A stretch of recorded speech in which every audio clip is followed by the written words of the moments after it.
আলহামদুলিল্লাহি রাব্বিল আলামিন। আলহামদুলিল্লাহি রাব্বিল আলামিন।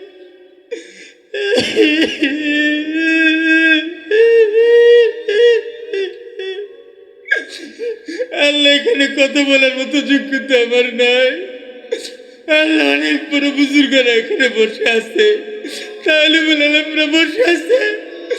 আল্লাহ, কান ধরে তওবা করতেছে, আর গুনাহ করব না, আর গুনাহ করব না,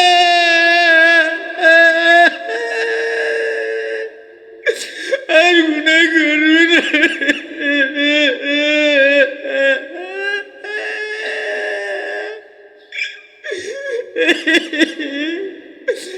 আল্লাহ, আপনি আমাদেরকে মাফ করে দেন। আল্লাহ, আপনি আমাদেরকে মাফ করে দেন। আল্লাহ, আপনি আমাদেরকে মাফ করে দেন। আল্লাহ, আমাদের গুনার কারণে ধাক্কা দিয়ে সরিয়ে দিয়ে না। আল্লাহ, লাথি দিয়ে তাড়াইয়া দিয়ে না। আলহামদুলিল্লাহ।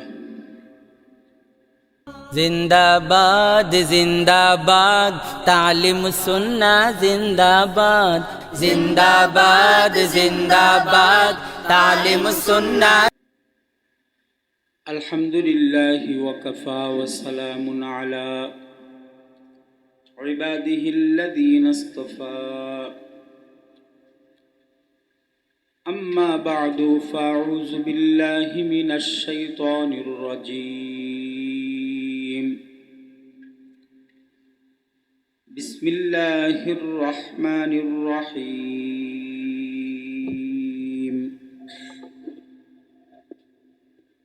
ইকরা বিসমি রাব্বিকাল্লাযী খলাক। সাদাকাল্লাহুল আযীম। দুরূদ শরীফ পড়ি। আল্লাহুম্মা সাল্লি আলা মুহাম্মাদিন ওয়া আলা আলি মুহাম্মাদ কামা সাল্লাইতা আলা ইব্রাহিম ওয়া আলা আলি ইব্রাহিম ইন্নাকা হামিদুম মাজিদ। আল্লাহুম্মা বারিক আলা মুহাম্মাদিন ওয়া আলা আলি মুহাম্মাদ কামা বারাকতা আলা ইব্রাহিম ওয়া আলা আলি ইব্রাহিম ইন্নাকা হামিদুম মাজিদ। আলহামদুলিল্লাহ। জামিয়া ইসলামিয়া তালিমুস সুন্নাহ মাদ্রাসা এবং খানকার উদ্যোগে আয়োজিত মাসিক ইসলাহি মাহফিল। আজকের এই মাহফিলের সদর উলামা হযরতদের আধ্যাত্মিক রাহবার এবং আশেকে সুন্নাহ যার ভিতরে পাওয়া যায়, সুন্নতের ইশক যার ভিতরে পাওয়া যায়, জিকির এবং ফিকিরে যার ভিতরটা একেবারে গালেব, উম্মতের জন্য যিনি পেরেশান, আমাদের সকলের মুরব্বী আল্লামা মুস্তাকিম বিল্লাহ হামিদি দামাত বারাকাতুহুম আমার পূর্বে কথা বলেছেন আমাদের হযরতের সুযোগ্য খলিফা এবং একাধিক মাদ্রাসার মুহতামিম মুফতি তৈয়বুর রহমান সাহেব দামাত বারাকাতুহুম ইশকের জ্বালা নিয়ে কিছু লোক অনেক দূর দূরান্ত থেকে এখানে হাজির হয়েছেন। জান, মাল, সময় তিনটা জিনিস ব্যয় করে এখানে এসেছেন। খানকায়ে তালিমুস সুন্নাতে যারাই আসে একবেলা খাওয়ার জন্য আসে না। যে মাল খরচ করে আসে এটা দিয়ে ভালো কোনো রেস্টুরেন্টে ভালো কিছু খাইতে পারবে, তা আসে কেন?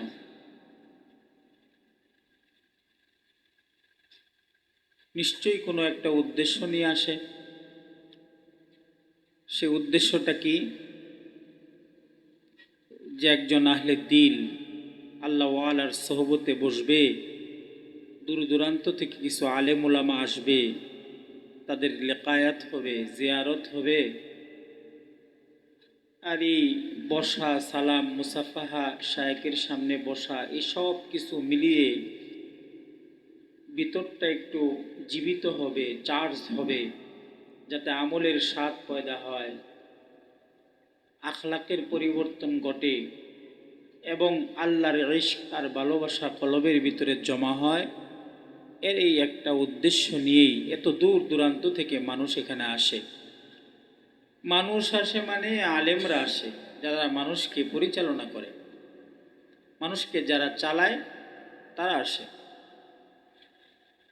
আসলে এটা একদিনে তো আর বোঝা যায় না। যে যত বেশি সময় ব্যয় করে, যে যত বেশি এরকম আসা যাওয়া করতে থাকে, যে যত বেশি এরকম বুজুর্গদের সোহবতে বসতে থাকে, তার অবস্থানটা আসমানে তত বেশি বুলন্দ হইতে থাকে, তার পরিচিতিটা ফেরেশতাদের কাছে তত বেশি বাড়তে থাকে, সে আল্লাহর তত কাছে চলে যায়।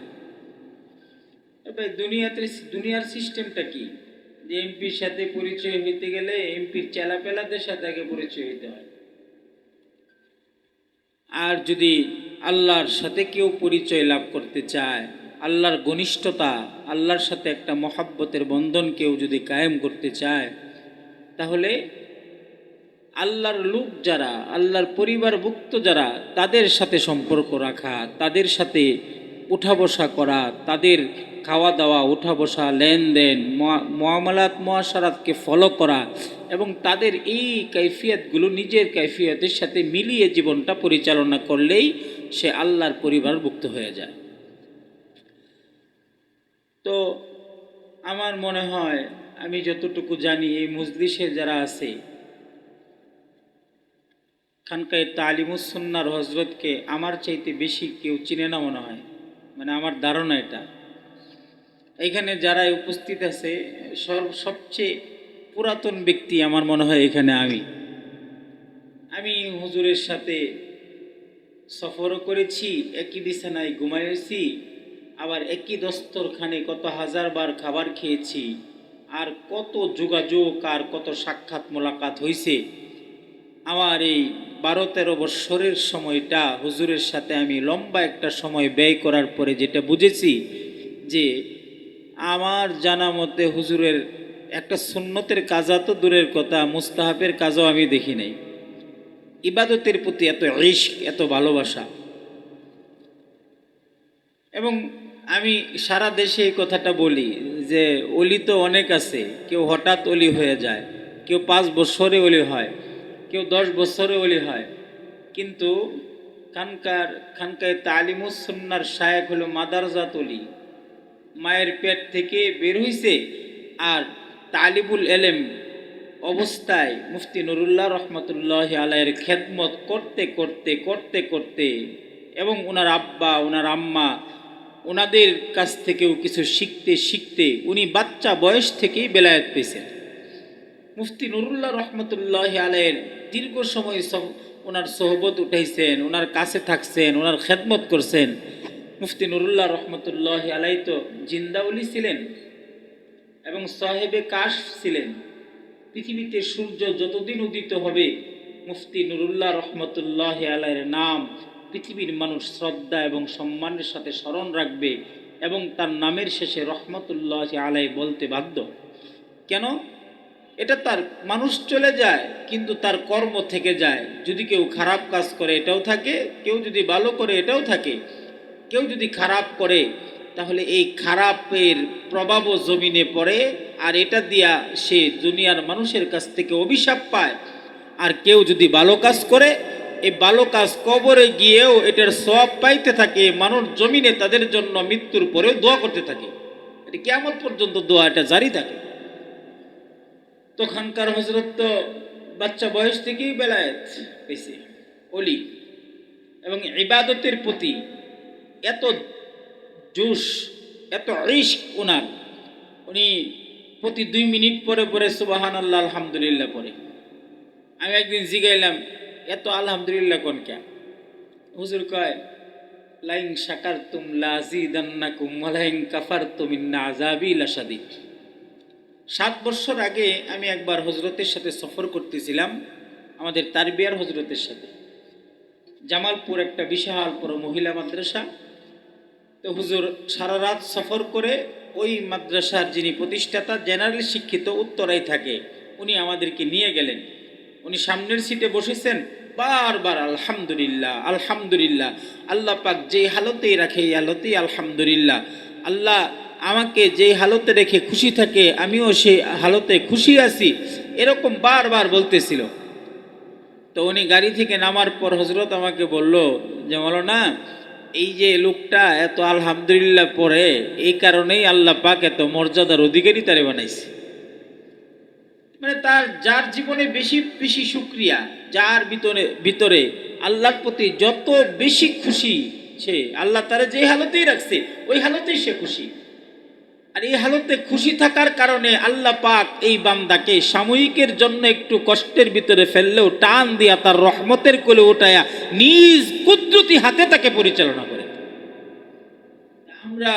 আমি দেখছি যে হুজুর এই গুণটা হুজুরের ভিতরে বেশি, যে হালতেই থাকুক।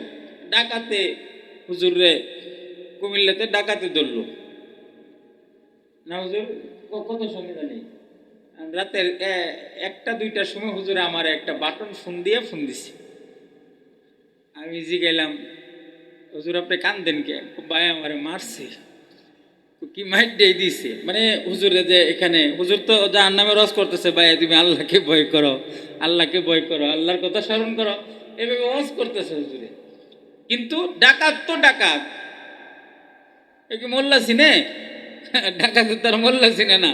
ডাকাতে হুজুরে আঘাত করছে। হুজুর তখনও বলতেছে আলহামদুলিল্লাহ, নিশ্চয়ই এটার ভিতরে কোনো খায়ের আছে, ইসমে বি খায়ের হে, খায়ের আছে, কল্যাণ আছে। তো ভাই, যে জীবনের প্রত্যেকটা ক্ষেত্রে আমি এটা শিখছি হুজুরের কাছ থেকে, যে হুজুর সব সময় শুকরিয়া আদায় করে, আলহামদুলিল্লাহ আলহামদুলিল্লাহ আলহামদুলিল্লাহ। এটা কত বড় একটা সিফাত, কত বড় একটা গুণ। আমাদের আকাবিরিনরা তো এমনই ছিল। আজকে ছাত্রদের ভিতরে কিছু দোষ খুঁজে পাওয়া যায়, যে ছাত্ররা মাদ্রাসার খানার দোষ ধরে, ছাত্ররা মাদ্রাসার পরিবেশের দোষ ধরে। না, পূর্বের জামানার ছাত্ররা কেমন ছিল এবং তারা এলমে দ্বীন হাসিল করতে গিয়ে কি পরিমাণে শ্রম দিয়েছে, কি পরিমাণে পরিশ্রম করেছে। আমরা আকাবিরিন হযরতদের কিতাবাদি যখন খুলি তখন দেখতে পাই যে তারা এলমে দ্বীন হাসিল করতে গিয়ে তাদের কি পরিমাণে শ্রম, পরিশ্রম, মেহনত ও কি পরিমাণে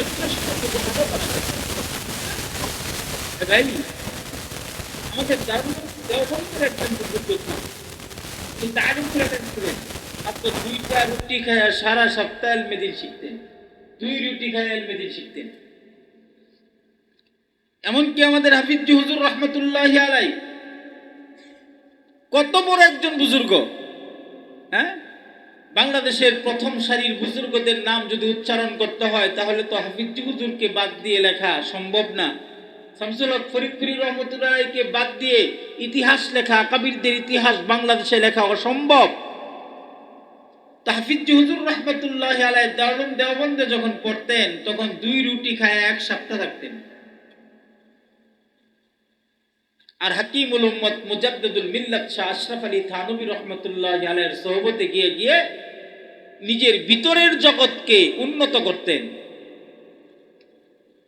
এই কারণে এলেম দিয়া, এলেম হাসিল করে জেহান তৈরি করা যায়, আর সোহবতের মাধ্যমে মানুষের দিল তৈরি করে। এলেম অর্জন করলে পরে এলেমের মাধ্যমে আল্লাহ চিনা যায়, আল্লাহ জানা যায়। কিন্তু যে এলেমের ভিতরে সোহবত নাই, ওই এলেমের ভিতরে মারিফত পয়দা হয় না। এলেম অর্জন করলে পরে বড় বড় কিতাবের ইবারত মুখস্থের মতো পড়া যায়, কিন্তু আল্লাহর কাজ পর্যন্ত যাওয়া সম্ভব। তবে এলেম অর্জন করার পাশাপাশি কেউ যদি আল্লাহ ওয়ালাদের সোহবত অর্জন করে, আল্লাহ ওয়ালাদের কাছাকাছি থাকে, তাদের কাইফিয়তকে নকল করে, তাহলে সে সরাসরি আল্লাহ পাকের মারিফত অর্জন করতে পারে। যেমন হাফিজ হুজুর রহমতুল্লাহ আলাইহি উনি বলি, কিতাব থেকে আলফাজি এলেম অর্জন করলাম, কিন্তু এই এলেমের ভিতরে যে একটা রোশনি আছে, এটা কিভাবে অর্জন করব? এটার জন্য উনি থানা ভবন যাইতেন, মাসকে মাস হযরত থানবী রহমতুল্লাহ আলাইহির সোহবতে পড়ে থাকতেন, হা করে করে খালি গিলতেন। কি বলে গিলতেন? কিছু কিতাব আছে, কিছু কথা আছে, কিছু এলেম আছে যেটা কিতাবে পাওয়া যায় না। কিতাবের পৃষ্ঠার ভিতরে এমন কিছু কথা আছে যেটা পাওয়া যায় না, যে কথাগুলো আল্লাহ ওয়ালাদের জবানে পাওয়া যায়, আল্লাহ ওয়ালাদের সোহবতে গেলে পাওয়া যায়। আল্লাহ পাক আসমান থেকে তাদের দিলের ভিতরে এমন কিছু কথা ডালে যেটা কিতাবের পাতায় পাওয়া সম্ভব। মাসকে মাস হাফিজ হুজুর রহমতুল্লাহি আলাইহি থানবী রহমতুল্লাহি আলাইহির সোহবতে পড়ে থাকতেন, ফকিরের মতো পড়ে থাকতেন, মিসকিনের মতো পড়ে থাকতেন, নিজের সবটুকু আমিত্বকে ঢেলে দিয়ে তারপর পড়ে থাকতেন। বড় লোকের ছেলে অহংকার দেখায়, টাকাওয়ালার ছেলে মাদ্রাসায় এসে একটু দাম্ভিকতা প্রকাশ করে, অথবা এক ছাত্র আরেক ছাত্রের সাথে অহংকারের ভাব দেখায়। না না, হযরত থানবী রহমতুল্লাহি আলাইহির সোহবতে গিয়া হযরত হাফিজ হুজুর নিজেকে মিসকিন বানায়া দিতেন, ফকির বানায়া দিতেন, এবং নিজেকে একেবারে ফকিরের মতো করে এক কোনায় বসে বসে হযরত থানবীর চেহারার দিকে তাকায়া থাকতেন, এবং তার চেহারা থেকে সেই মারিফতের নূর সে গ্রহণ করতেন, তার কাইফিয়তকে নকল করতেন। তার টুপিটা কেমন, তার পাঞ্জাবিটা কেমন, তার চলাটা কেমন, তার হাঁটাটা কেমন, তার খানা খাওয়াটা কেমন, তার টয়লেটে ঢুকাটা কেমন, এই সব কিছু হাফিজ হুজুর নকল করতেন, এবং দিল খালি কইরা হযরত থানবীর চেহারার দিকে তাকায়া থাকতেন। এটা ছিল আমাদের পূর্বপুরুষদের খাসিলাত, আদত, অভ্যাস, এটা ছিল। একদিন হাফিজ হুজুর হযরত থানবী রহমতুল্লাহি আলাইহিকে ডাক দেয়া বলে, হযরত, আপনি যেই চেয়ারে বইসা বয়ান করেন, মানুষদেরকে নসিহত করেন, আমারও তো নসিহত করতে মনে চায়, আমারও কিছু কথাবার্তা মানুষকে বলতে মনে চায় হযরত। যে হাফিজ হুজুর এই কথাটা বললেন, সেই হযরত থানবী রেগে গেলেন। হযরত থানবী রাগান্বিত অবস্থায় বললেন, বয়ান করবা? তুমি বয়ান করবা? অহংকার ঢুকে গেছে না? বেড়া হয়ে গেছো গা? হ্যাঁ, তোমার ভিতরে রোগ আছে, তোমার ভিতরে বেদি আছে। জামানাটা এমন এসেছে যে জামানায় মানুষের কণ্ঠ যার ভালো, যে মানুষকে হাসাইতে পারে, বানোয়াট কিচ্ছা কাহিনী বেশি বলতে পারে, আজকে সমাজের ভিতরে সেই বড় ওলি। এখন সমাজের অবস্থা এই যে কার কতটুকু এলেম আছে আর কে কতটুকু বুজুর্গ, বুজুর্গদের সম্মান আর ইজ্জত কদর আজকে মানুষের কাছে নাই। ভাইরাল যে বেশি, গজল গাইতে পারে, সুর দিয়ে ওয়াজ করতে পারে, মানুষকে হাসাইতে পারে, ওই ব্যক্তির কদর আজকে মানুষের কাছে আছে। কত বড় লম্বা পাগড়িকে পরেছে, কত বড় আবা পরেছে, আর মুছ কত লম্বা রেখেছে, চুল কত লম্বা, স্টাইলিশ যার ভিতরে আছে, মানুষ তাকে ভাইরাল মনে করে আর তাকে কদর করে। রাতের তাহাজ্জুদ যার আছে, যার তাসবিহে ফাতিমি ছুটে না, তার কদর আজকে মানুষের কাছে নাই। কত বড় বোকা মানুষ এখন। তো হযরত থানবী ডাক দিয়া বলে, এখনই বয়ান করতে মন চায় না? বড় বক্তা হয়ে গেছো, তোমার ভিতরে ভেজাল আছে, তোমার ভিতরে রোগ আছে, রোগের চিকিৎসা করতে হবে। জি হযরত, কি চিকিৎসা? তো এখান থেকে কিছু দূর যাইবা, একটা মসজিদ পাইবা, ওই মসজিদে মানুষ যখন নামাজ পড়বে, তখন নামাজ শেষে তুমি একেবারে কান ধরে সবার সামনে বলবা যে আমার ভিতরে অহংকার আছে, আমি রোগী, আমার জন্য সবাই দোয়া করবেন, আল্লাহ পাক যেন আমাকে ইসলাহ করে দেয়। আর তুমি গেটের ভিতরে শুয়ে যাইবা, মানুষ তোমার উপর দিয়ে হেঁটে হেঁটে যাবে, আর তুমি আল্লাহর দিকে তাকে ইস্তেগফার করবা, আর মনে করবা যে তুমি কিছুই না, তোমার কোনো মূল্যই নাই, তুমি এক ফোঁটা নাপাক থেকে তৈরি, এটা মনে করবা। ইসলাহ হওয়ার জন্য গেছে। এখনকার মুরিদদেরকে যদি এমন কথা শায়েখ বলে, মুরিদদের কয়েক বছর খুঁজে পাওয়া যাবে না। হযরত থানবীর কাছে এক লোক আইসা কইতেছে, হযরত কিছু টাকা পাঠাইলাম খানকায়, রাখেন। হযরত থানবী রহমতুল্লাহ আলাইহি মোটা অঙ্কের একটা টাকা এক নবাব হুজুরের মুরিদ হুজুরের কাছে পাঠাইছে। উনি এই টাকাটা পাল্টা ফেরত দিয়ে দিছে যে তোমার এই টাকা লাগবে না। উনি পরবর্তীতে চিঠির ওপাশে লিখছে, হযরত আমার টাকাটা আপনি নিলেন না, আমার মতো মুরিদ আপনি পাইবেন না। পরবর্তীতে নবাব আবার চিঠি পাঠাইছে যে আমার মতো মুরিদ পাবেন না। আর হযরত থানবী রহমতুল্লাহ আলাইহি পিস দিয়া লেখা দিছে, তুমি তো বলতেছো তোমার মতো মুরিদ পাবো না, জেনে রাখো আমার মতো পীরও তুমি খুঁজে পাবে না। ওযুখানা বানাইতেছে সুন্নত তরিকায় বৈশা।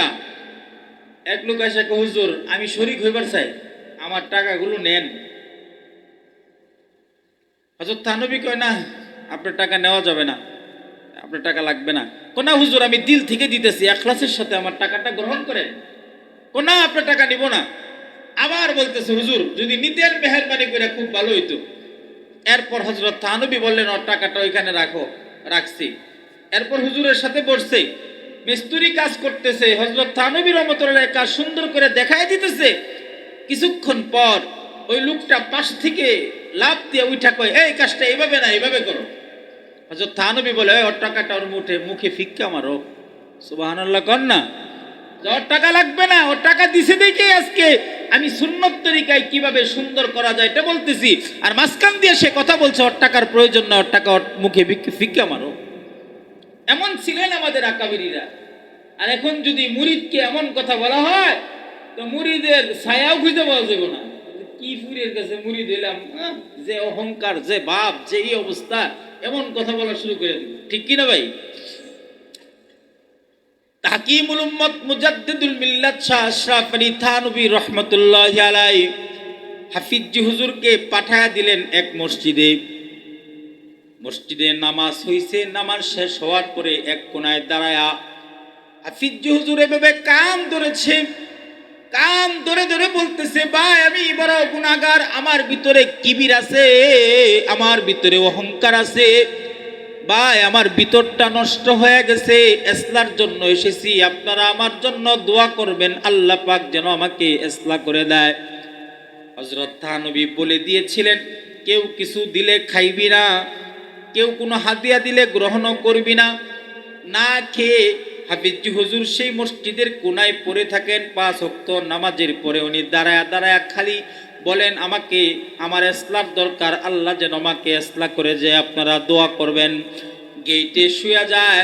সবাই উপর দিয়া পাড়ায়া পাড়ায়া হযরত হাফিজ হুজুরকে পাড়ায়া পাড়ায়া যায়, কিন্তু হাফিজ হুজুর কারো হাদিয়াও গ্রহণ করে না, কারো খাবারও গ্রহণ করে না। এই দিক দিয়া হযরত থানবী তার খবর নেই সে কারো খাবার গ্রহণ করে কিনা, ডিউটি ঠিক মতো করতেছে কিনা। 2-3 দিন যাওয়ার পরে হযরত থানবী লোক পাঠালেন, যাও যাও আমার মুহাম্মদুল্লাহকে নিয়ে আসো, তার দিল সোজা হয়ে গেছে, তার দিল পবিত্র হয়ে গেছে।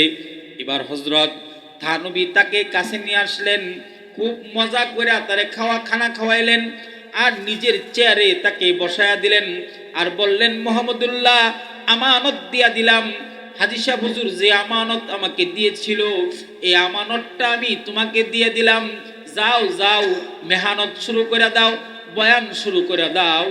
একদিন তোমার এই বয়ান, তোমার এই মেহনত গোটা বাংলাদেশকে কাঁপিয়ে তুলবে।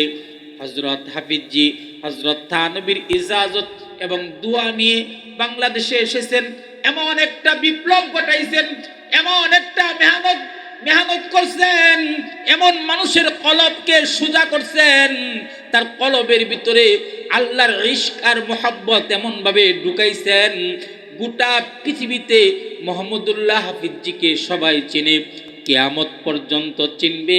কেননা তিনি সাধারণ লোক নয়, থানা ভবনের একটি গাছ। এটা হলো আল্লাহ পাকের মারিফতের নূর তার সিনার ভিতরে ছিল।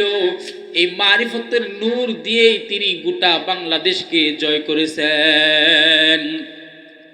ইতিহাস যদি ঘাটাঘাটি করা হয়, ইতিহাস দেখলে সাহেবে নেসবত ব্যতীত উল্লেখযোগ্য কোন ব্যক্তির নাম ইতিহাসের পাতায় নাই।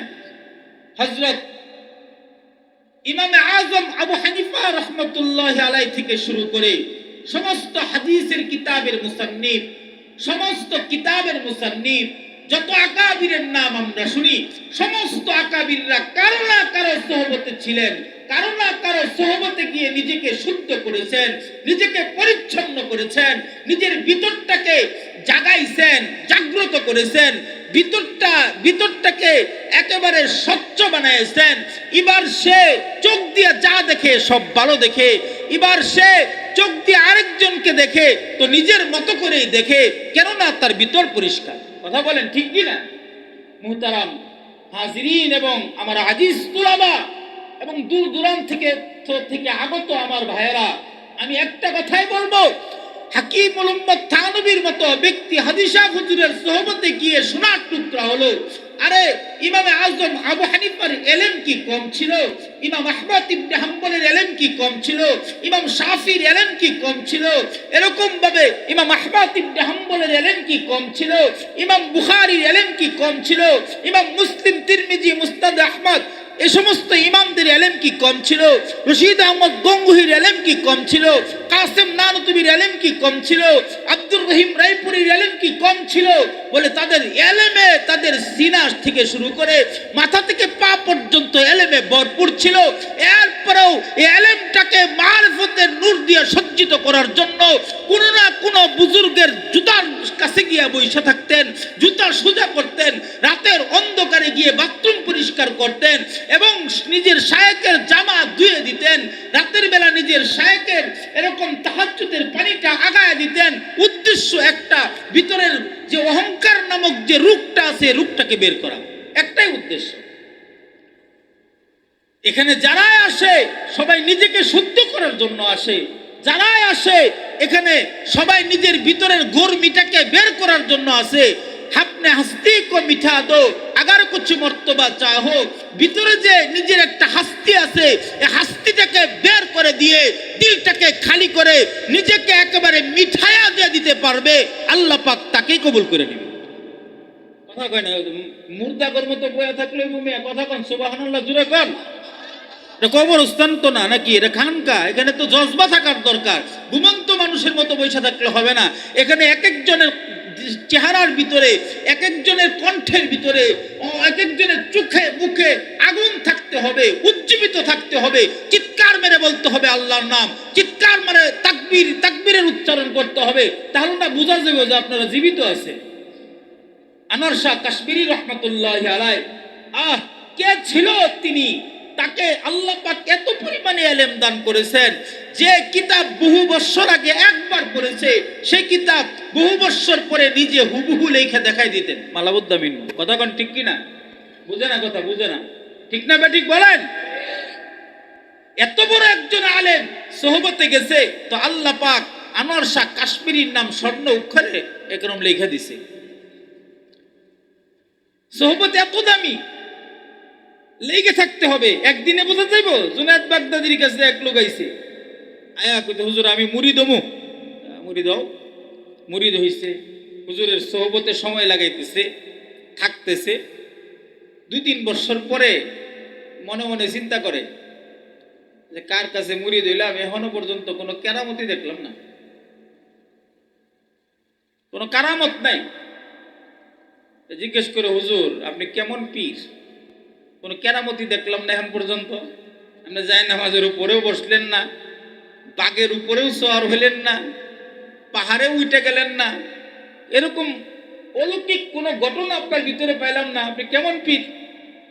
তো জুনায়েদ বাগদাদি রহমতুল্লাহি আলাইহি উনি বলেন যে এত বছর তুমি আমার সোহবতে ছিলা, এত বছরের ভিতরে আমাকে কোনো সুন্নতের বিরোধী কাজ করতে দেখছো?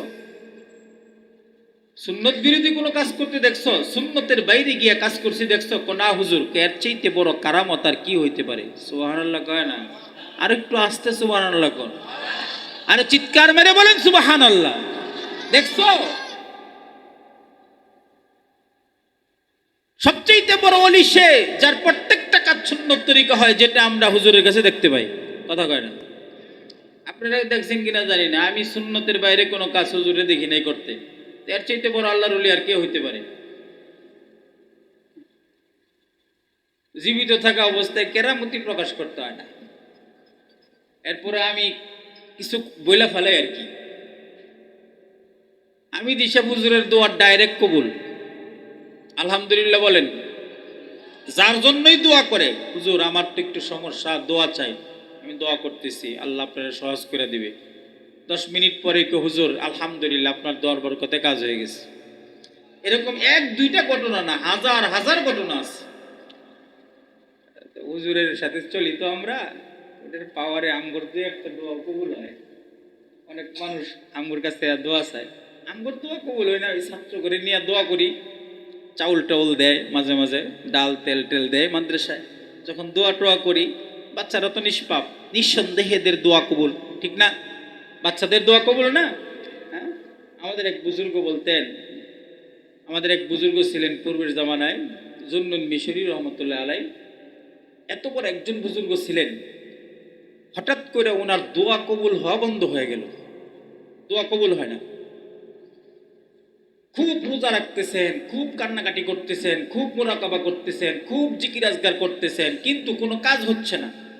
হঠাৎ করে একদিন রাতের বেলা আল্লাহ পাক স্বপ্নে তারে বলতেছে যে এমনে কাম হইব না, তোমার বাড়ির কাছে একটা মাদ্রাসা আছে, ওইখানে গিয়া ছাত্রদেরকে নিয়ে দোয়া করো, দোয়া কবুল হবে।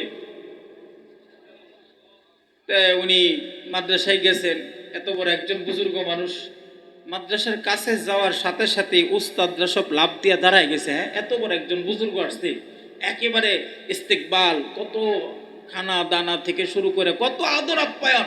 হুজুর বলে না না না, এই কারণে আসি নাই, আমি তো তোমাদের কাছে আসছি আমার নিজেকে কবুল করানোর জন্য। আমাকে নির্দেশ করা হয়েছে এখানে আসতে, ছাত্রদেরকে নিয়ে দোয়া করতে। ছাত্রদেরকে নিয়ে দোয়া করছে, আগের বেলায় আবার ওনাকে ফিরাই দিছে। সুবহানাল্লাহ। এই জন্য তালিবুল ইলমের দোয়া কবুল। আর যেই তালিবুল ইলম এরকম বুজুর্গদের সোহবতে থাকলো, সে তো আরো দামি, আরো দামি, আরো দামি। সুবহানাল্লাহ পড়েন না? এই কারণে আমি এই কুবাইলে মাগরিব আজানের টাইম হয়ে গেছে, প্রায় দোয়া হবে। আমি এই মুহূর্তে আমি সর্বপ্রথম বলতেছি, এই মজলিসের ভিতরে সবচেয়ে বড় গুনাহগার আমি। আল্লাহি, আল্লাহর কসম করে বলতেছি যে এই মজলিসের ভিতরে আপনাদের মাঝে আমার কাছে মনে হচ্ছে আমি হলাম সবচেয়ে বড় গুনাহগার। এই যে আমি কান ধরলাম এবং আপনাদের সামনে উলামা হযরতদেরকে কাছে রেখে আমি তওবা করলাম, আল্লাহ এই মজলিসের ভিতরে সবচেয়ে বড় আমি গুনাহগার। এই কথাটা কি সবাই বলা যায়? কথা বলেন না, বলা যায়? এভাবে সবার সামনে কান ধরে কি একটু বলা যায়? কান ধরতে পারবেন? এভাবে ধরতে পারবেন? হ্যাঁ, লজ্জা লাগে নাকি? এভাবে কান ধরতে লজ্জা লাগে? আল্লাহর সামনে কুবাইলে মাগরিব কান ধরলাম, আল্লাহ বলেন, আয় আল্লাহ, সবাই বলেন আয় আল্লাহ, আমি সবচেয়ে বড় গুনাহগার, আমি সবচেয়ে বড় গুনাহগার। চিৎকার মেরে বলেন আয় আল্লাহ, আরো জোরে বলেন আয় আল্লাহ, আমি সবচেয়ে বড় গুনাহগার, আমি সবচেয়ে বড় গুনাহগার। এ আল্লাহ, আমি জিনা করেছি। জোরে বলেন আয় আল্লাহ, আমি জিনা করেছি, আমি মিথ্যা বলেছি, আমি অপরাধ করেছি। বলেন আয় আল্লাহ। এই যে কান ধরে মাপ চাই, কান ধরে মাপ চাই, আয় আল্লাহ। জোরে বলেন আয় আল্লাহ, আয় আল্লাহ। আরো জোরে চিৎকার মেরে বলেন আয় আল্লাহ, আয় আল্লাহ। তোমার কাছে মাপ চাই, তোমার কাছে মাপ চাই। আল্লাহ তুমি আমাদেরকে মাফ করে দাও। আলহামদুলিল্লাহ রাব্বিল আলামিন, আলহামদুলিল্লাহ রাব্বিল আলামিন।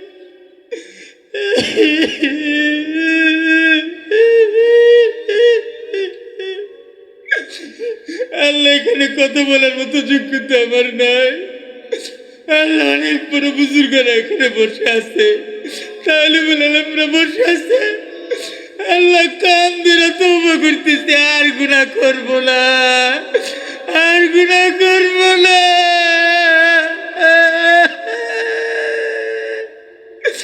আর গুনাহ করব না।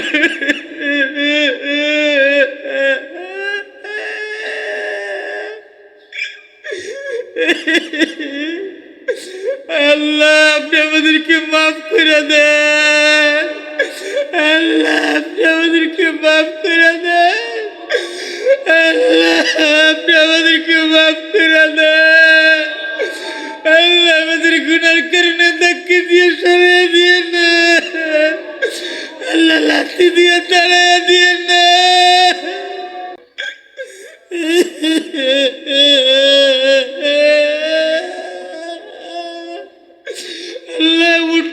আল্লাহ চলতে ফিরতে আমাদের গুনাহ, উঠতে বসতে আমাদের গুনাহ, আল্লাহ গুনাহ আমাদেরকে শেষ করে দিয়েছে। আল্লাহ গুনাহ করতে যে মজা লাগে, গুনাহ আমাদেরকে একবারে ধ্বংস করে দিয়েছে। আল্লাহ গুনার কারণে আবাদতে স্বাদ পায় না, গুনার কারণে জিকিরে স্বাদ পায় না। আল্লাহ কই যাব, কার কাছে যাব? আল্লাহ আপনি ছাড়া কেউ নাই, আপনি ছাড়া কেউ নাই। আল্লাহ লাত্তি দিয়া তাড়া দিয়ে না, আল্লাহ আপনার কদমে একটু জায়গা দেন। আল্লাহ আপনার বেলায়াত আমাদেরকে দান করেন, আল্লাহ আপনার মারিফত আমাদেরকে দান করেন, আল্লাহ আপনার মুহাব্বত আপনি আমাদেরকে দান করেন। আল্লাহ রাতের নামাজ আমাদেরকে দান করেন, আল্লাহ জবানে জিকির দান করেন, আল্লাহ কলবে আল্লাহ ফিকির দান করেন, আল্লাহ শুকর দান করেন, আল্লাহ আল্লাহ কান্নাওয়ালা চক্ষু দান করেন, আল্লাহ সবরওয়ালা দেহ দান করেন। আল্লাহ আমাদের খানকে আপনি কবুল করে নেন। আল্লাহ হুজুরের জন্য কত কষ্ট করে মেহনত করে,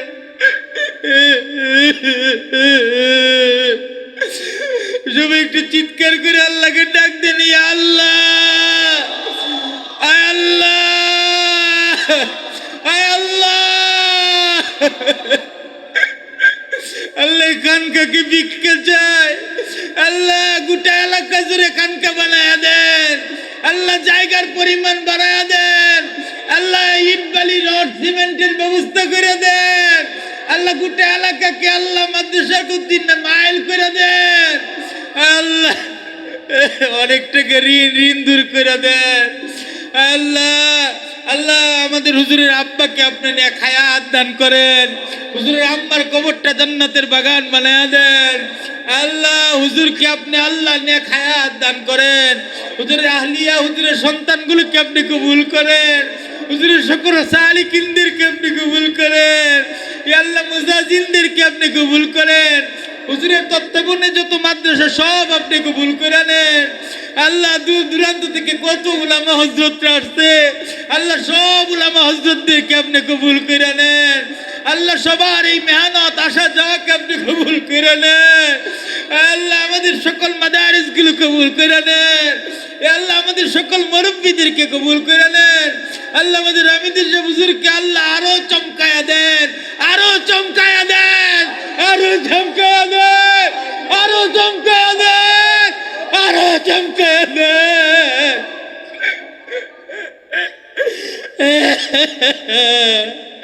আল্লাহ মানুষ আপনার কাছে বাড়ি চায়, গাড়ি চায়, ধন চায়, সম্পদ চায়, আল্লাহ আমরা আপনাকে আপনার কাছে ভিক্ষা চাই, আপনাকে আপনার কাছে ভিক্ষা চাই।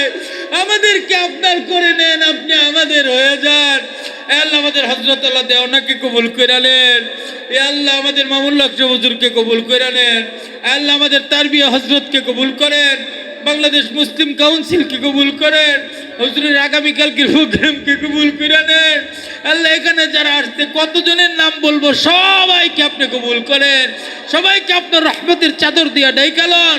জামিয়া তালিমুস সুন্নাহকে গোটা বিশ্বময় কবুল করেন, সকল তুলাবাদেরকে কবুল করেন, সকল বক্তব্য থেকে শুরু করে মেশকাত পর্যন্ত সকল তুলাবাদেরকে কবুল করেন, সকল আসাদে আকরামকে কবুল করেন আল্লাহ, ছাত্রের অভিভাবকদেরকে কবুল করেন আল্লাহ, গোটা এলাকার ভিতরে নূর পয়দা করে দেন, এই এলাকার নাম জিকিরের মতো মানুষের কলবে জেহানে জবানে বের করে দেন, সকল জরুরত পুরা করে দেন আল্লাহ, চাউলের ব্যবস্থা করেন, আমাদের মাকাল তারবিয়াকে কবুল করেন, দারসুল কুরআনকে কবুল করেন,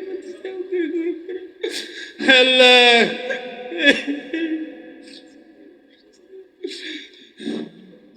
যত মানুষ আমাদের কাছে দোয়া চাইছে, কত জায়গা থেকে মানুষ দোয়া চায় আল্লাহ, আমাদের ছাত্রগুলো, আমাদের মুহিব্বিন গুলো, আমাদের সালিকিন গুলো কি দিব, দেওয়ার মতো তো আমাদের কিছু নাই।